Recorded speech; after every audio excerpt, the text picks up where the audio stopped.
So to keep in mind during the claims process, once you have decided with your doctor that it's appropriate for you to go off work, you need to make that decision and get the forms filled out in a timely manner.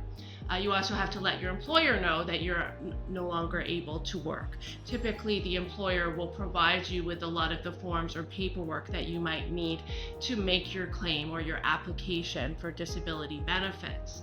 You need to keep your documents organized and make sure that you're submitting them in a timely manner and in keeping with any deadlines that are given to you by the insurance company.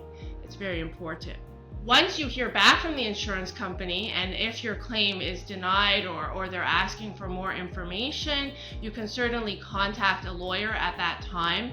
I would say it's good to contact a lawyer sooner rather than later, because even if it's not yet the time that we can get involved in a lawsuit, we can provide you with some further guidance or information as to what you need to do to hopefully have a successful claim.